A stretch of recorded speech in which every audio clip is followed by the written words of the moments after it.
बघा ही भवरीची पानं आहेत. मी आज भवरीच्या पानांची तुम्हाला वडी करून दाखवणार आहे. आणि भवरीची पानं आहेत ना, ही गावाला मिळतात. म्हणजे गावाला तर ह्या पावसाळीच्या भाज्या असतात त्याच्या मिळतात, रानभाज्या असतात ना त्या असतात. आणि ह्याची वडी करायची आहे. कोणी वडी करतं, कोणी असं भजी कापून करतं. मी आज वडी करणार आहे. तर वडीसाठी लागणारं साहित्य दाखवते. हे मी बेसन घेतलेलं आहे, हे 1.5 वाटी घेतलेलं आहे. आणि इथे तांदळाचं पीठ घेतलेलं आहे, ते पण अर्धी वाटी घेतलेलं आहे. कमी घेतलं तरी चालेल. आणि इथे पांढरे तीळ घेतलेले आहेत. आणि आपला घरगुती लाल तिखट मसाला आणि हळद घेणार आहे. आणि इथे मी गरम मसाला सुद्धा वापरणार आहे. हे एवढं साहित्य घेणार आहे. मी आता या बेसनमध्ये मी तांदळाचं पीठ टाकून घेणार आहे. आणि हे तीळ होते ते सुद्धा टाकून घेणार आहे. जेवढे तुम्हाला हवे तेवढे घ्या. आणि चवीनुसार मीठ सुद्धा टाकून घेते. आता बाकीचे मसाले घालून घेऊया. हळद टाकून घेते अर्धा चमचा. आणि जसं आपल्याला तिखट हवं आहे तसं घ्या. मी अर्धा चमचा मसाला टाकते आपला घरगुती लाल तिखट. आणि हा गरम मसाला सुद्धा अर्धा चमचा घेते.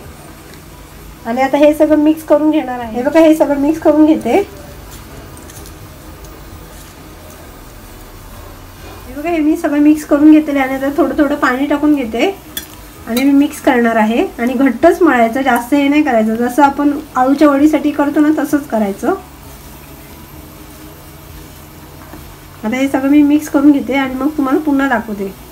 हे बघा असं घट्ट मळून घ्यायचं. हे बघा असं पूर्ण मिक्स करून घेतलेलं आहे. हे बघा आता मी हे पानांना लावणार आहे. हे पान घेतलेलं आहे भवरीचं, ते सुद्धा आपण उलटं करून घेणार आहे. जसं आपण आळूच्या वडीला घेतो तसं. आणि बेसन लावून घेणार आहे. तुम्हाला दुसरं काय टाकायचं असेल ना बेसनमध्ये टाकू शकता. मी जे घरात साहित्य होतं ना तेच टाकलेलं आहे. आधीच्या पानाला सुद्धा लावून घेतलेलं आहे बेसन.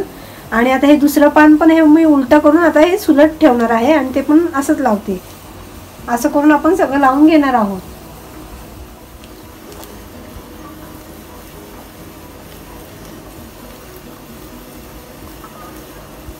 आता हे सगळं एकावर एक असं पानं लावून मी फोल्ड करून घेणार. हे पूर्ण करून दाखवते तुम्हाला. हे बघा मी बेसन लावून घेतलेलं आहे. आता हे आपण फोल्ड करणार आहोत. असंच दुमडायचं एक साईडने, दोन्ही साईडने. हे बघा असं. आणि हे असं फोल्ड करून गुंडळत जायचं.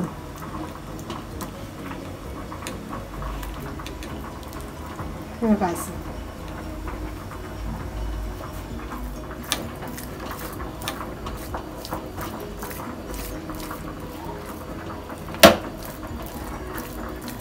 ह्याला सुद्धा बेसन लावून घेतलेलं आहे पानांना. हे सुद्धा मी फोल्ड करते आणि असं दुमडून घेते.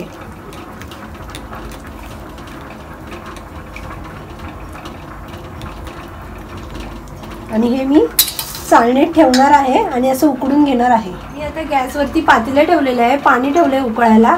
कारण का आपल्याला ही चाळण ठेवायची. आता आपण चाळण ठेवणार आहोत. आणि ह्याला आपण 10 मिनिटं ठेवणार आहोत. आणि मी हे झाकण सुद्धा ठेवते. आणि हे 10 मिनिटं आपण वडी शिजून देणार आहोत. आपण आता झाकण उघडून बघणार आहोत वडी शिजली आहे की नाही.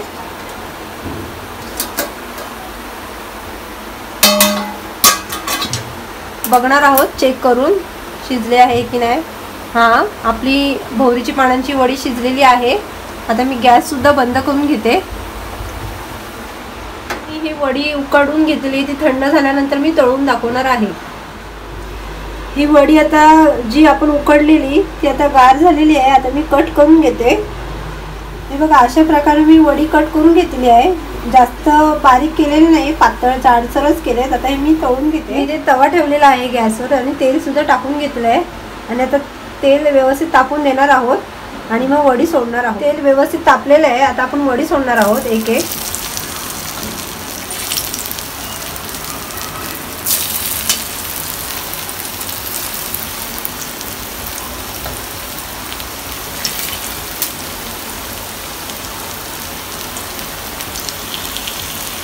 आणि व्यवस्थित असं खरपूस तळून घेणार आहोत.